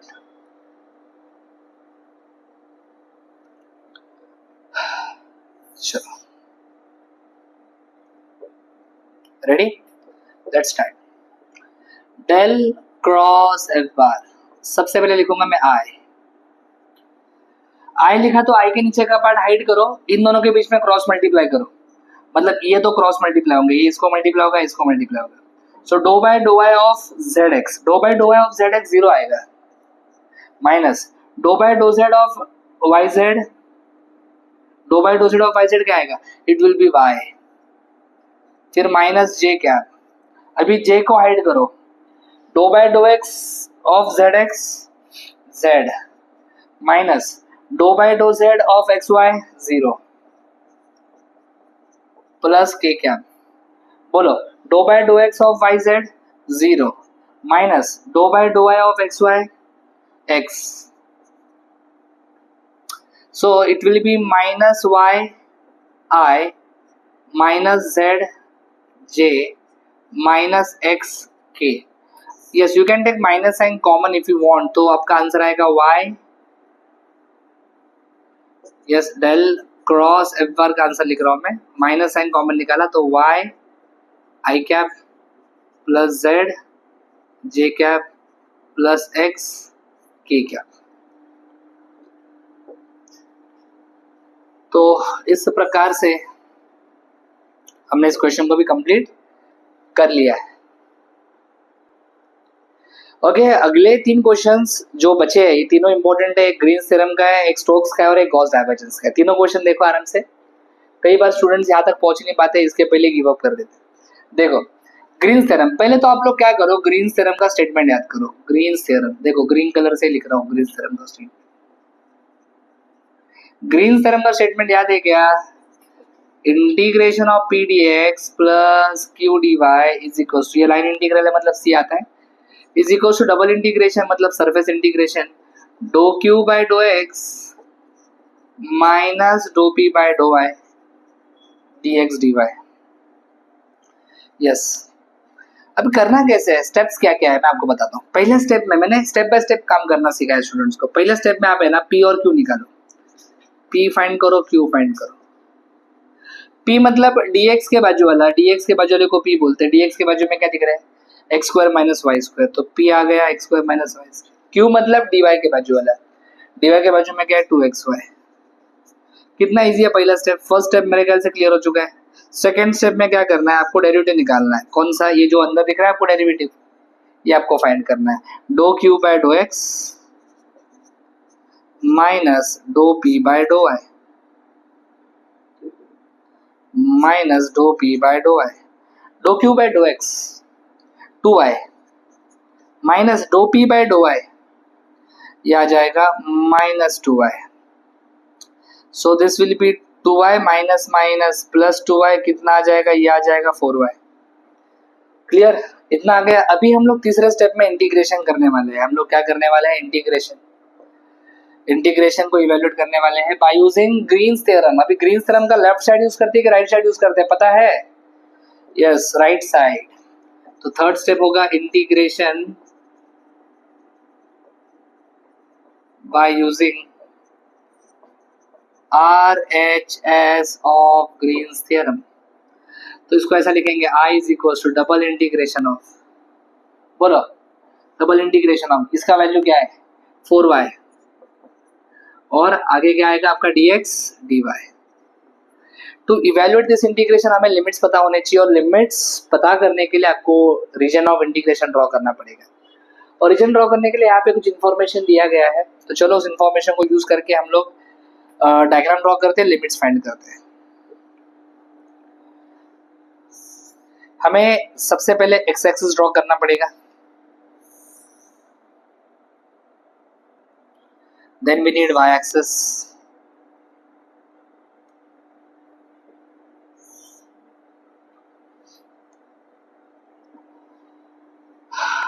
x axis, this is y axis, this is your origin 0, 0। अभी हमें क्या क्या दिया गया है इस क्वेश्चन में, देखते हैं कौन कौन से कर्व्स दिए हैं, लेट्स चेक।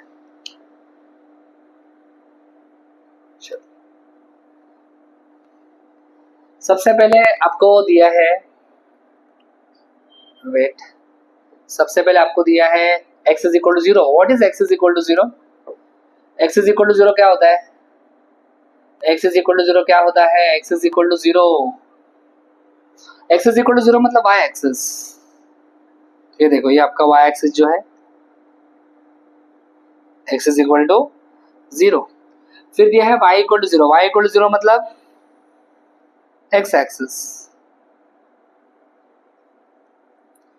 फिर लिखा है x is equal to 1, x is equal to 1 मतलब line parallel to y axis. तो ऐसा कोई लाइन हम लोग बनाएंगे पैरेलल टू y एक्सिस।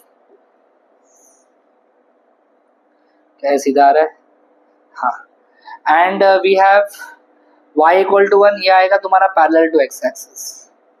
मतलब ये स्क्वायर बनने वाला है, क्या बनने वाला है आपका, square. So this is your x is equal to 0, this is your y is equal to 0, this is your x is equals to 1, this is your y is equals to 1। ये point आएगा 1,1, और ये square जो है वो आपका region of integration है, right. Strip, strip assume करना है। स्ट्रिप आप कैसे भी अज्यूम करो, कोई प्रॉब्लम नहीं है, anyway you can assume this strip. Yes, horizontal करना है हॉरिजॉन्टल करो, वर्टिकल करना है वर्टिकल करो। चलो मैंने अगर वर्टिकल स्ट्रिप लिया, if I assume vertical strip, yes अगर हमने वर्टिकल स्ट्रिप लिया, सॉरी वर्टिकल नहीं, हॉरिजॉन्टल स्ट्रिप लिया, वर्टिकल भी ले सकते हो कोई प्रॉब्लम नहीं आएगा। तो लिमिट्स लिखने हैं हमें, लिमिट्स कैसे लिखेंगे? Inner limits x, outer limits y, yes और no? Inner limits x, outer limits y।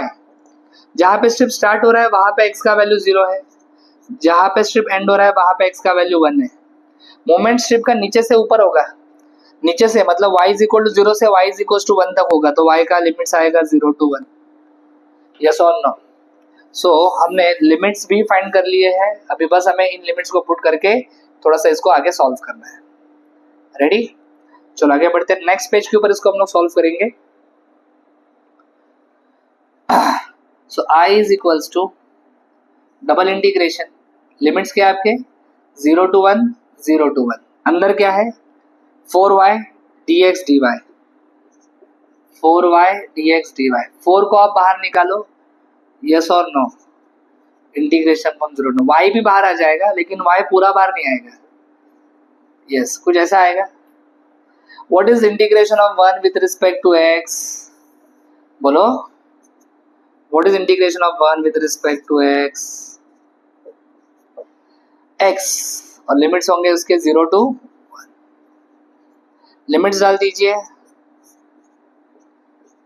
तो ये आ जाएगा 1 माइनस 0, 1 माइनस 0 मतलब 1 आ जाएगा, कुछ मतलब नहीं है उसका। चलो ये तो 1 हो जाएगा। y का इंटीग्रेशन क्या आएगा? y का इंटीग्रेशन आएगा y square by 2 from 0 to 1, 2 1 जार 2 2 जार। सो ये क्या बचा? ये बचा i is equals to 2 in bracket y square, बोलो 0 से कहाँ तक? 1 तक। पहले अपर लिमिट डालो, 1 डालूंगा तो 1 का स्क्वायर 1 माइनस 0, तो my answer is 2। i is equals to क्या गया?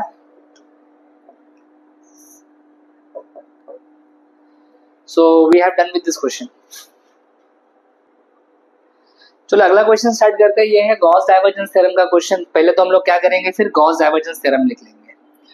गॉस डाइवर्जेंस थ्योरम, इसके नाम में ही डाइवर्जेंस लिखा है, मतलब इस थ्योरम में आपको डेल डॉट एफ बार लिखना पड़ेगा। डेल डॉट एफ बार मतलब डाइवर्जेंस, यस। इसका लेफ्ट हैंड साइड ऑलरेडी दिया है आपको, f bar dot n d s ऐसा कुछ तो लिखा है। इसका राइट हैंड साइड कुछ ऐसा होता है, triple integration of del dot f bar और यहाँ पे आएगा डीबी। यह है गॉस डाइवर्जेंस थ्योरम का स्टेटमेंट। चलो आगे बढ़ते हैं। सबसे पहला स्टेप आपका क्या है? आपका सबसे पहला स्टेप है डेल डॉट एफ बार निकालना, और डेल डॉट एफ बार का फॉर्मूला है do f one by dough x plus do f two by dough y plus do f three by dough z. Yes, यहाँ पे F1 F2 F3 क्या है आपका, check करो। यस, ये जो आपको फंक्शन दिया है ना, F1 ये F2 और ये F3 है। तो dough F1 bye dough x मतलब 1 आएगा, dough F2 bye do I ये भी 1 आएगा, dough F3 bye do Z भी 1 आएगा, मतलब ये 3 आ रहा है। क्या आ रहा है? 3। पहला स्टेप क्लियर है। सेकेंड स्टेप में आपको क्या करना है? आपको इंटीग्रेशन करना है। Integration using RHS of Gauss divergence theorem.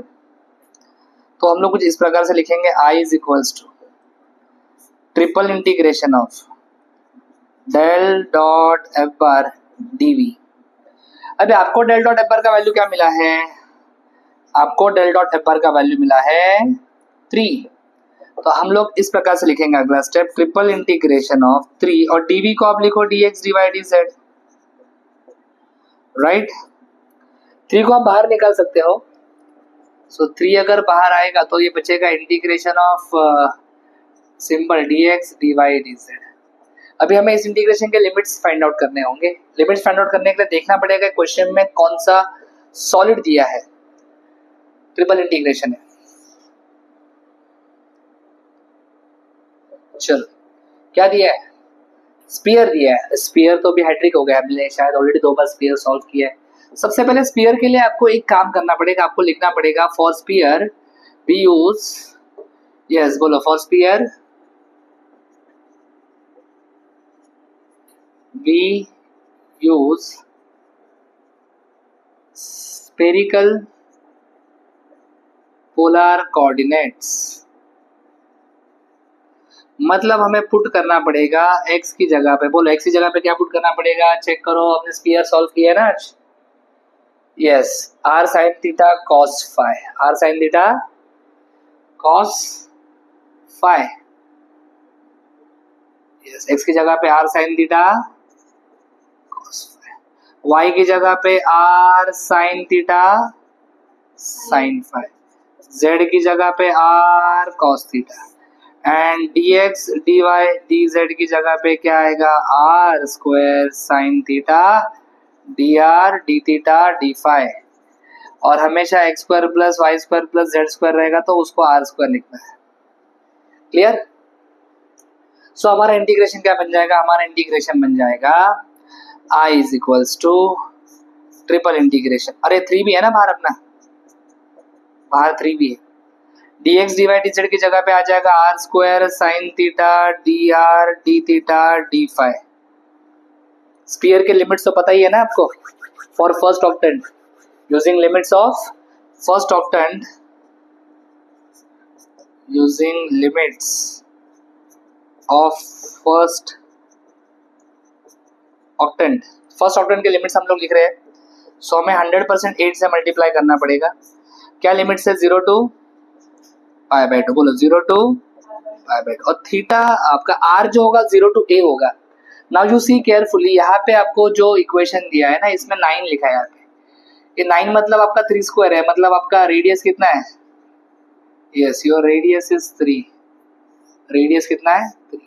So r के लिमिट्स कहाँ से कहाँ तक होंगे, r के लिमिट्स होंगे 0 to 3 तक, समझा।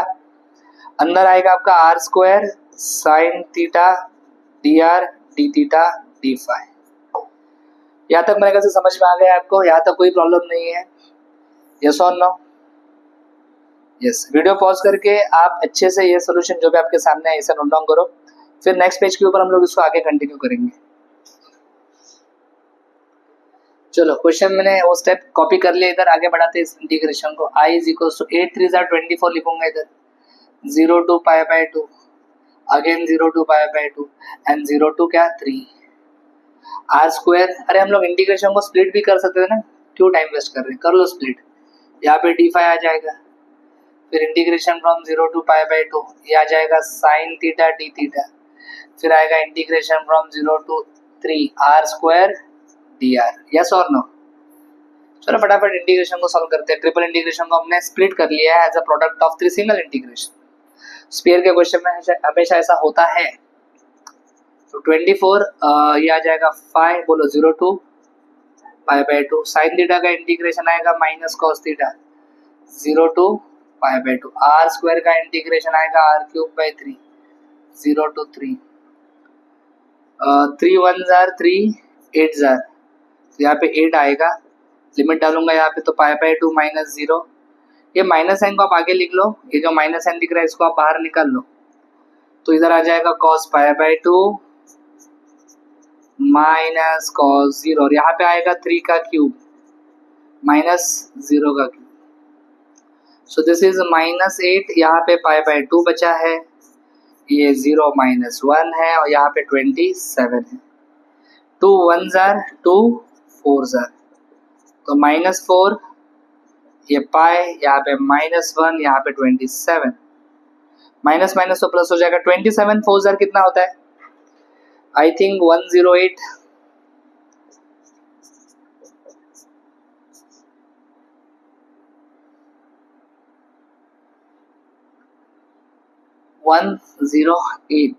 चेक करो। सो इंटीग्रेशन का वैल्यू आ चुका है अपना कितना, 108। सो उम्मीद करता हूँ कि ये क्वेश्चन भी आपको समझ में आ गया है। चलो next and the last question, बहुत खुशी हो रही है इस क्वेश्चन को सॉल्व करते वक्त। स्टोक्स थ्योरम के ऊपर क्वेश्चन है। पहले तो स्टोक्स थ्योरम का स्टेटमेंट लिखूंगा मैं। स्टोक्स थ्योरम का स्टेटमेंट है, integration along c f bar dot d r bar is equal to double integration of n bar dot del cross F bar d s. Okay, करना कैसे solve, let's start. सबसे पहले हम लोग ऐसा लिखेंगे, अज्यूम एक्स वाई प्लेन। हम लोग एक्स वाई प्लेन अज्यूम करेंगे। तो एक्स वाई प्लेन अज्यूम करने से क्या हो जाएगा, ds की जगह पे dx dy आ जाएगा। फिर जो नॉर्मल वेक्टर है n बार, इस n बार का मतलब क्या होता है, नॉर्मल वेक्टर। तो नॉर्मल वेक्टर आपका k बनेगा। आप बोलोगे कैसे, देखो ना यहाँ पे सिंपल सी बात है। ये देखो, ये छोटा सा डायग्राम में बना के आपको बताने की कोशिश करता हूँ। एक्स वाई जेड, आपने एक्स वाई प्लेन अज्यूम किया है। एक्स वाई प्लेन मतलब ये हो गया आपका एक्स वाई प्लेन। नॉर्मल मतलब परपेंडिकुलर। एक्स वाई को परपेंडिकुलर एक्सिस कौन सा होता है, एक्स वाई को परपेंडिकुलर एक्सिस होता है जेड। एक्स वाई को परपेंडिकुलर एक्सिस कौन सा होता है, जेड। और जेड एक्सिस के ऊपर कौन सा वेक्टर आता है, जेड एक्सिस के ऊपर कौन सा वेक्टर आता है, जेड एक्सिस के ऊपर के वेक्टर आता है। यस और नो, इसलिए n bar is equal to हमने के लिया है। यस, इतना समझ में आया अच्छे से, कोई मुश्किल नहीं है। गुड, चलो आगे बढ़ते हैं। ये डायग्राम भी आप साथ में बना सकते हो, कोई प्रॉब्लम नहीं है। सेकेंड स्टेप, आपको डेल क्रॉस एफ बार निकालना पड़ेगा। क्या निकालना पड़ेगा, डेल क्रॉस एफ बार। क्या formula del cross F bar का, इट इज आई जे के dough by dough x dough by dough Y dough by dough Z. और यहाँ पे आएगा F1, यहाँ पे आएगा F2, यहाँ पे आएगा F3। क्लियर, चलो आगे यहाँ पे बढ़ते हैं। इसको आगे यहाँ पे सॉल्व करते हैं। Del cross F bar is equals to, चलो आई क्या, dough by dough x. F1 क्या है मेरा, F1 मतलब यहाँ पे y आएगा, फिर j डो बाय डो वाई। F2 मतलब j के बाजू वाला माइनस एक्स, के dough by dough z. F3 मतलब k का कोई विषण, लेकिन यहाँ पे है ही नहीं ना, k ही नहीं मतलब F3 जीरो है आपका। इसको सॉल्व करने के लिए पता है ना क्या लिखते हैं हम लोग, प्लस माइनस प्लस। यस और नो, चलो स्टार्ट करते हैं। पहले लिखूंगा मैं आई कैप, ओके, इन दोनों का क्रॉस करेंगे। Do by dough Y of zero zero आएगा, do by do Z of minus X zero आएगा, minus J. Do by dough x of zero zero, do by do Z of Y zero आएगा, plus K. Dough by dough x of minus X is minus one, minus dough by dough Y of Y is one. So ये तो zero हो जाएगा, zero हो जाएगा, बचेगा minus two के। क्या बचेगा, minus two K. So del cross F bar मिल चुका है आपको, जो कि है आपका माइनस टू के। चलो आगे बढ़ते हैं। थर्ड स्टेप, तीसरा स्टेप है आपका N bar dot del cross F bar आपको फाइंड करना है। N bar dot del cross F bar, ये पूरा आपको फाइंड करना है। Okay, N bar dot del cross F bar. N bar क्या है आपका, K cap dot minus two K cap. इधर के कैप के साथ कुछ नहीं, मतलब वन है। इधर क्या है, माइनस टू। जब आप डॉट प्रोडक्ट लेते हैं तो क्या होता है, कोई भी मल्टीप्लाई होते हैं। तो ये वन और माइनस टू मल्टीप्लाई होकर क्या आंसर आ जाएगा, माइनस टू। इसके बाद हम लोग अगला स्टेप करेंगे, फोर्थ स्टेप, इंटीग्रेशन सॉल्व करेंगे। Integration using right hand side of Stokes theorem, मतलब I is equals to double integration of, बोलो, N bar dot del cross F bar ds। क्या वैल्यू आया आपका N bar dot del cross F bar का, check करो, minus two. और ds मतलब आपका dx dy, आपने लिखा है ना यहाँ पे, ds मतलब dx dy। अब इस डबल इंटीग्रेशन के लिमिट्स निकालने के लिए आपको देखना पड़ेगा क्वेश्चन में क्या दिया है। क्वेश्चन में आपको कौन सा कर्व दिया है, क्वेश्चन में आपको सर्कल दिया है। तो यहाँ पर लिखता हूं मैं, given curve, given curve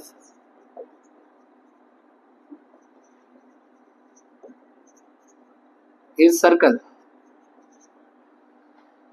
given curve is circle.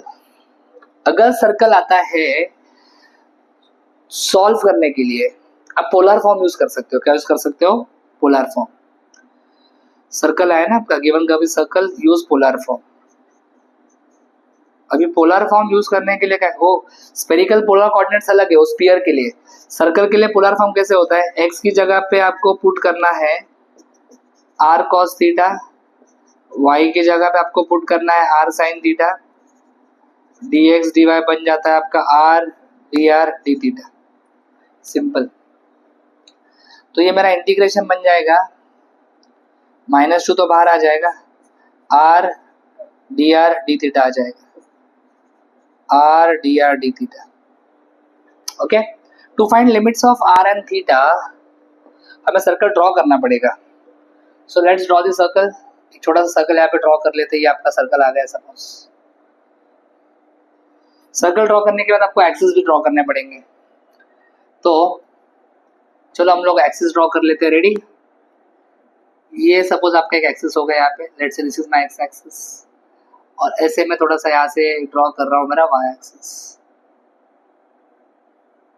थोड़ा सा राइट से बनाता हूँ और थोड़ा 19-20 रहेगा, चलेगा, नो इश्यू। चलो हमेशा सर्कल आएगा तो आपको पोलर फॉर्म यूज कर रहा हूँ मैं। पोलर फॉर्म में रेडियल स्ट्रिप लेते हैं इसे। This will be your x axis, this is your y axis. यहाँ पे 0 है।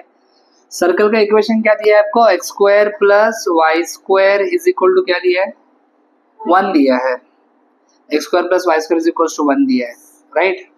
तो यहाँ पे सर्कल का इक्वेशन लिखता हूँ मैं, x square plus y square is equal to 1। Sir x square plus y square क्या बनेगा, x square plus y square is equal to r square रहता है, समझा? तो ये r square is equal to 1 आएगा, मतलब आर का वैल्यू क्या आ जाएगा, 1। तो सर्कल का इक्वेशन पोलर फॉर्म में क्या आता है, आर इज इक्वल टू 1। अभी लिमिट्स लिखने का टाइम आ गया है। पोलर फॉर्म है तो इनर लिमिट्स आर के होंगे, आउटर लिमिट्स थीटा के होंगे। आर यहाँ पे देखो, यहाँ पे रेडियस कितना है, जहाँ पे स्ट्रिप स्टार्ट हो रहा है स्ट्रिप चेक करो, आर का वैल्यू 0, और जहाँ पे स्ट्रिप एंड हो रहा है, जहाँ पे स्ट्रिप एंड हो रहा है यहाँ पे आर का वैल्यू कितना आ रहा है, यहाँ पे आर का वैल्यू 1 आ रहा है। थीटा आपका स्ट्रिप, ये जो रेडियल स्ट्रिप होता है ये रोटेट होता है, मूव नहीं होगा, रोटेट होगा। ये एंटी क्लॉकवाइज डायरेक्शन में रोटेट होगा ऐसे, और ये पूरा सर्कल कवर करेगा, मतलब it will go from 0 to 2 pi. Yes और नो? क्लियर? सो अगर मैं इंटीग्रेशन में ये सारे लिमिट्स पुट कर दूं, सो ये इंटीग्रेशन मेरा कुछ ऐसा बनेगा, -2 मैंने बाहर निकाला है, इंटीग्रेशन थीटा का 0 to 2 पाई है, आर का 0 to 1 है, R D R D theta. चलो इसको सेपरेट कर लेते हैं, -2 0 to 2 pi D theta 0 to 1 R D R.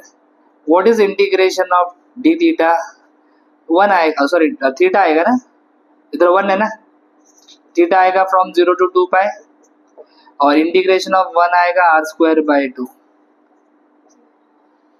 ये 2 विल गेट कैंसल्ड। अगर मैं लिमिट्स पुट करता हूँ तो ये आ जाएगा 2 पाई -0, यहाँ पे लिमिट डालूंगा तो ये 1 - 0 आ जाएगा। सो माई आंसर इज -2 पाई।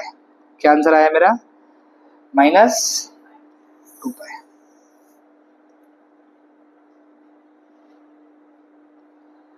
सो उम्मीद करता हूँ कि यहाँ तक समझ में आ गया है। ये किस थ्योरम का क्वेश्चन हमने किया, ये हमने स्टोक्स थ्योरम का क्वेश्चन किया, और इसी क्वेश्चन के साथ हमने पूरा क्वेश्चन बैंक कंप्लीट कर लिया है। All the best for your exam. Description में और एक लिंक दिया है जिसमें ब्लूप्रिंट डिस्कस किया है इस पूरे सब्जेक्ट का, कैलकुलस सब्जेक्ट के क्वेश्चन पेपर का। वो छोटा सा वीडियो भी जरूर देखना, और ये वीडियो अपने मैक्सिमम फ्रेंड्स के साथ शेयर करना। मैक्सिमम स्टूडेंट्स ने लाइक करना है, वीडियो के ऊपर कमेंट करना है, वीडियो को शेयर करना है। अगर बहुत सारे बच्चे लाइक करेंगे, कमेंट करेंगे, शेयर करेंगे तो और भी अच्छा कंटेंट मैं आपके लिए बनाऊंगा और आपके साथ शेयर करूंगा। हम लोग स्पेशली NMIMS कॉलेज के बच्चों के लिए मटेरियल कंटेंट रेडी कर रहे हैं, क्योंकि उसके पीछे 1-2 रीजन है। सबसे पहला रीजन ऐसा है कि एक तो आपका सिलेबस जो है वो एक्चुअली डिफिकल्ट है as compared to other colleges. अगर मुंबई यूनिवर्सिटी का भी सिलेबस मैं कंपेयर करता हूं तो मुझे लगता है कि काफ़ी डाइल्यूट हो चुका है, काफ़ी सिंपल हो चुका है, लेकिन NMIMS का सिलेबस अभी भी एक लेवल मेंटेन करके चल रहा है। एंड दूसरी बात, आपके जो क्वेश्चन पेपर्स है वाकई ही आपके पेपर्स टफ होते हैं, क्वालिटी क्वेश्चंस आपके क्वेश्चन पेपर में होते हैं और आपने देखा होगा कि काफ़ी बच्चों को केटी लगता है सब्जेक्ट्स में। तो आप चैनल को सब्सक्राइब करना, आपको कंटिन्यूअस वीडियोस मिलते रहेंगे आपके डिफरेंट डिफरेंट सब्जेक्ट्स के ऊपर। Thank you, thanks for watching. अगर आपको ये वीडियो अच्छा लगा है, लाइक करो, कमेंट करो, अपने दोस्तों के साथ शेयर करो, चैनल को सब्सक्राइब करो। For complete course download Ganesh academy e learning app. For future updates hit the bell icon. Thank you.